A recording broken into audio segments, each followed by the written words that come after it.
Merci, bonjour pasteur. Bonjour, Nous sommes à la paroisse évangélique de Mukondo et vous êtes le révérend évangéliste Guy Moïse Martial Mouadika, pasteur responsable de la paroisse. C'est bien le bien ça. en effet. Merci beaucoup. Du 2 au 5 avril 2026 s'est tenue la retraite de la Pâque sous le thème de la résurrection de Jésus, inauguration de la vie nouvelle. Et aujourd'hui, jeudi 14 mai 2026, c'est l'ascension de Jésus-Christ. La semaine prochaine, du 21 au 24 mai 2026, se tiendra la fête de la Pentecôte. Alors, pasteur, quel est le lien spirituel et biblique entre la Pâque, l'ascension de Jésus-Christ et la Pentecôte dans la foi chrétienne, j'allais dire? Il suffit simplement de lire les Écritures pour que nous puissions nous rendre compte que de la naissance à la mort et la résurrection, l'ascension et à la Pentecôte, c'est là le dessein de Dieu, la volonté de Dieu, un plan pour le salut de l'homme, le salut universel. Concernant le lien entre la Pâque et la Pentecôte, tout en passant par l'ascension, nous allons nous rendre compte que nous disions que la Pâque était la grande fête, la plus grande fête chrétienne. Parce qu'en fait, que serait Noël sans la Pâque? Lorsque nous parlons de l'Évangile, la joyeuse nouvelle, le beau message d'Évangile qui transcende les barrières, qui transforme les vies, évidemment, ce message est annoncé à la Pâque. Ce message qui nous donne de savoir que nous sommes des vainqueurs et des triomphateurs. Christ donc a vaincu le diable et a triomphé de la mort, et c'est ce message qui est véhiculé dans le monde entier qui peut amener le roi, qui peut amener le ministre, qui peut amener le délinquant, qui peut amener l'homme perdu, qui peut amener l'homme qui est englouti dans le péché, dans le paganisme, à venir à une nouvelle vie. Et Paul dit, l'évangile est une puissance pour le salut de quiconque croit. Et donc, à la Pâque, nous avons un grand message.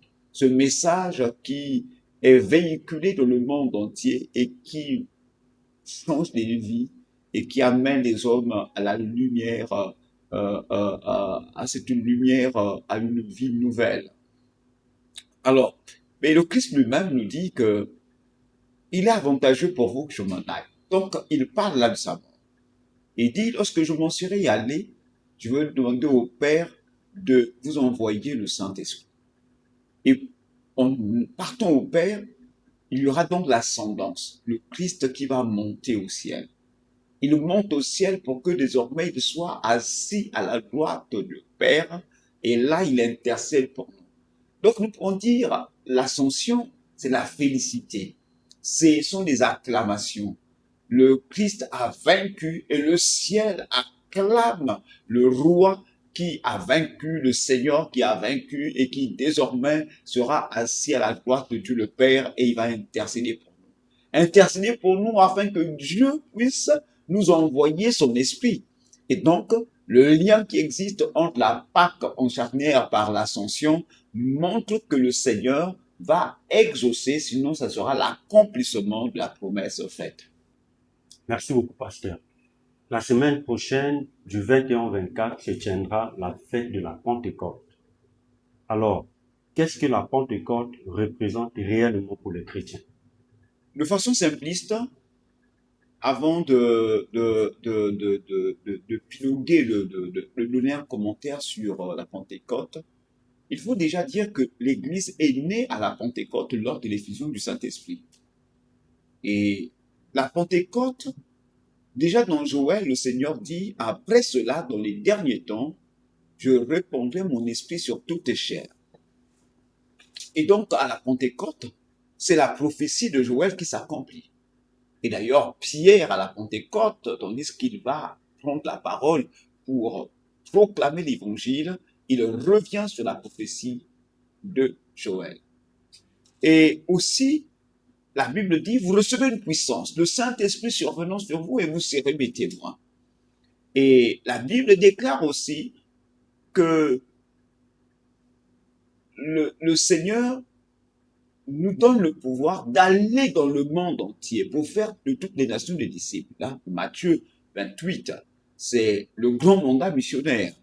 Et le Seigneur nous met donc, il va bâtir une église qui n'est pas un monument, une église qui est un mouvement, qui doit partir d'un lieu à un autre. Et donc, à la Pentecôte, c'est l'inauguration du royaume de Dieu. Dieu est en train d'inaugurer son royaume. Et désormais, par la Pentecôte, Dieu accorde la dispensation de son esprit, la dispensation de sa présence.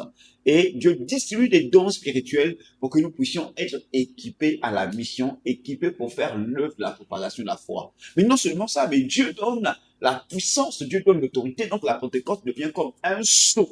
Un sceau. Le sceau, vous voyez, quand vous avez un courrier, et si vous n'avez pas mis le sceau, vous n'avez pas mis un cachet, vous n'avez pas mis la signature, ça n'a aucune valeur. Et donc Dieu marque le sceau, ce sceau qui qualifie les disciples afin qu'ils puissent faire l'œuvre de la propagation de la foi. Et désormais, là où ils sont, le Christ est là. D'ailleurs, on nous dit que là où est l'Esprit de Dieu, Christ est là. Ok, pasteur. Si là où il y a l'Esprit de Dieu, Christ est là, alors concrètement, quel est le rôle du Saint-Esprit dans la vie d'un croyant? Déjà, disons, nous devons nous accorder que l'Église bâtie à la Pentecôte est charismatique. S'il n'y a pas l'effusion du Saint-Esprit, il n'y a pas d'Église. Parce que l'Église n'est pas née du groupe de 12, c'est-à-dire Jésus et les disciples. Ce n'est pas l'Église. Puisque le Christ lui-même dit, je bâtirai mon église, il le dit dans Matthieu 17, il dit, je bâtirai mon église. Il parle de l'église qui va bâtir à la Pentecôte. L'église n'est pas née de l'entretien entre Pierre et Jésus. Il dit, tu es Pierre, c'est sur cette pierre que je bâtirai mon église. Il est en train de parler de l'église du futur, l'église qui va bâtir à la Pentecôte. Et à la Pentecôte, Pierre prend la parole. Il prêche l'évangile. En prêchant l'évangile, les hommes sont vivement touchés dans leur cœur et vont dire, frère, qu'allons-nous faire? Et là, nous trouvons donc des païens qui vont rejoindre l'église. Et les hommes qui se répandent sont baptisés et Pierre dit qu'ils vont recevoir le don du Saint-Esprit. Alors, quelle est l'utilité de la Pentecôte pour les fidèles, sinon pour l'homme? Mais la Pentecôte nous remplit du Saint-Esprit. Par la Pentecôte, nous sommes remplis du Saint-Esprit. Nous sommes des porteurs de la présence de Dieu. Nous sommes des porteurs de l'Esprit de Dieu. Le Seigneur fait de nous un temple. Chacun de nous devient un temple, une maison de Dieu. Et désormais, nous sommes équipés. Nous avons reçu des dons spirituels. Donc, par la Pentecôte, l'Église a été équipée et chaque fidèle est détenteur des dons spirituels.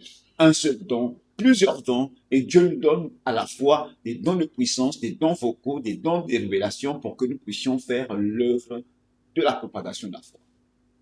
Merci beaucoup, pasteur. Comment une personne, un chrétien, peut-elle le recevoir et reconnaître l'action du Saint-Esprit dans sa vie? Déjà, la parole dit, vous recevrez une puissance, le Saint-Esprit survenant sur vous et vous servez témoin. Recevoir, c'est saisir la chose. C'est avoir cette chose soit à portée de main. Et si vous avez quelque chose, vous êtes conscient que vous l'avez. Parce que désormais, Dieu nous donne ces dons spirituels pour toujours. Nous sommes comme des gérants. C'est une propriété exclusive de Dieu, mais que Dieu nous donne par amour, et désormais, nous saisissons ces choses, nous les recevons. Et comment le savoir? Mais l'Esprit de Dieu rend témoignage à notre esprit que nous sommes enfants de Dieu. Donc, en réalité, l'Esprit parle. Dieu est une personne. Le Christ est une personne. Et le Saint-Esprit est une personne. Et le Dieu en qui nous avons fondé une foi est trine. Il est le Père, il est le Fils et le Saint-Esprit. Et l'Esprit en nous parle et nous convainc que nous avons réellement été équipés. L'Esprit en nous nous parle et nous convainc que nous avons été qualifiés pour une œuvre, pour une mission donnée. Regardez, un jour, les apôtres sont ensemble avec Paul, Barnabas et tous sont ensemble pendant les prières et l'Eucharistie, le partage de pain. Et l'Esprit parle. Mettez-moi à part Paul et Barnabas pour la mission à leur confier. Donc, l'Esprit est réel, est manifeste. L'Esprit est une personne qui parle. Et donc, comment le savoir? Évidemment, dans son affiliation avec Dieu, Dieu nous donne d'être convaincus que nous sommes réellement un avec Dieu. Parce que le Saint-Esprit regardez, moi j'aime bien le dessin de la Pentecôte. On nous dit que c'était comme un vent impétueux, un bruit comme celui d'un vent impétueux, et l'Esprit de Dieu est descendu sous forme de langue de feu. Et donc l'Esprit, on ne le voit peut-être pas, mais on le sent, parce que c'est une personne qui me parle, c'est une personne qui me convainc, c'est une personne qui me console, c'est une personne qui m'accompagne, c'est une personne qui m'équipe, c'est une personne qui me donne la force de faire l'œuvre. Et donc, on le sait parce que désormais, les Saint-Esprit me qualifient pour l'œuvre de la propagation. Donc, si on comprend bien, on peut dire le Saint-Esprit est notre ami quand on est au quotidien avec lui, étant chrétien, qu'on vit avec lui, qui nous parle, qui nous oriente, qui mène le combat contre les dérives sataniques, et ainsi de suite. Non, il ne mène pas le combat. C'est pas le Saint-Esprit qui combat. Le Saint-Esprit ne va pas combattre. Moi, j'aime bien dire aux gens, vous voyez, si jadis Dieu s'est levé pour combattre, aujourd'hui, c'est nous qui allons nous lever. Le Saint-Esprit nous équipe. Vous recevez une puissance, le Saint-Esprit survenant sur vous, et vous serez.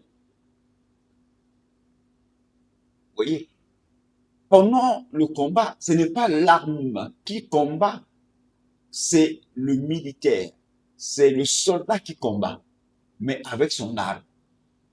Si le soldat n'utilise pas son arme, l'arme ne va jamais agir. Et nous avons donc reçu le Saint-Esprit. Et le Saint-Esprit équipe.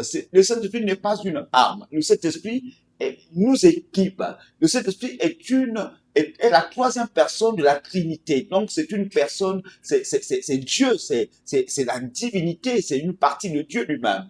Et donc le Saint-Esprit, le Dieu, nous équipe de force, de puissance, et nous distribue des dons des révélations, nous distribue des dons de puissance, nous distribue des dons vocaux. Et donc, par le biais du Saint-Esprit, nous sommes équipés, nous sommes qualifiés pour l'œuvre, pour la mission qui nous a été assignée. Et donc, le Saint-Esprit, comme vous l'avez dit, c'est un ami. Oui, c'est aussi un ami. Mais le Saint-Esprit est consolateur. Le Saint-Esprit nous enseigne. Le Saint-Esprit nous rappelle ce que Dieu nous a enseigné. Voilà. Le Saint-Esprit nous parle de façon, nous parle quotidiennement, et le Saint-Esprit imprime les vérités dans le cœur pour que nous puissions réellement faire la volonté du Père. Ok. Reverend, j'ai une question qui me vient à l'esprit où on peut se poser la question, est-ce que la Pentecôte est-elle considérée comme le commencement de l'Église, ou on peut peut-être reformuler en disant, pourquoi la Pentecôte est-elle considérée comme le commencement de l'Église chrétienne? Oui, mais je dis que c'était l'inauguration. Vous voyez bien que le Christ lui-même commence par former ses disciples, mais jusque-là, ce n'est pas encore l'Église. Il va inaugurer l'Église.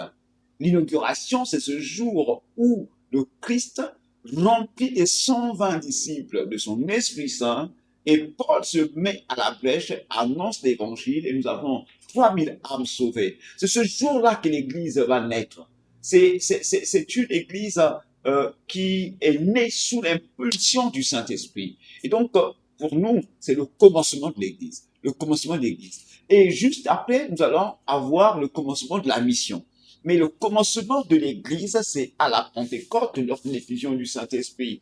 Et voyez, l'Église, c'est la communauté des saints. L'Église est définie comme étant la communauté des saints, la communauté des mis à part. L'Église est définie comme l'assemblée de toutes les personnes, l'assemblée des gens qui ont accepté Christ comme Seigneur et Sauveur, qui attendent le retour imminent du Seigneur. Et cette Église, c'est un monde pluriel qui va rejoindre l'Église. Vous avez les Juifs, vous avez les Grecs, vous avez les gens de la Phrygie, les gens du monde entier qui se retrouvent. Il suffit simplement d'accepter Christ comme Seigneur et Sauveur. Voilà pourquoi dans le discours de Pierre, Pierre dit, répentez-vous et convertissez-vous et recevez le baptême au nom de Jésus-Christ et soyez remplis, recevez le don du Saint-Esprit. Et alors, lorsque nous aurons reçu le don du Saint-Esprit, nous sommes membres de l'Église. Merci beaucoup, pasteur. Alors, pour terminer notre entretien, quel message adressez-vous à la jeunesse, aux familles, aux chrétiens du monde, en particulier de l'Église évangélique du Congo et aux paroissiens de Mukundo, en cette période de la Pentecôte? En cette période de la Pentecôte, d'abord, c'est un message de rassemblement. Il s'agit pour nous de répondre à cette à cette invitation où le Seigneur nous appelle tous, et d'ailleurs tous les jours nous entendons la voix du Seigneur nous dire venez à moi. Et nous voyons bien qu'au jour de la Pentecôte, il y avait autant de gens, des gens de toutes les nations, peut-être pas de toutes les nations, mais des gens venant de partout, de tous les recoins du monde qui se sont retrouvés à Jérusalem. Et donc, nous avons donc besoin de nous retrouver dans nos communautés pour la célébration de la grande fête de la Pentecôte. Et aussi, j'aimerais bien vous amener à rencontrer Pierre, qui doit se rendre dans la maison de Corneille pour faire l'œuvre de la propagation de la foi, pour la mission.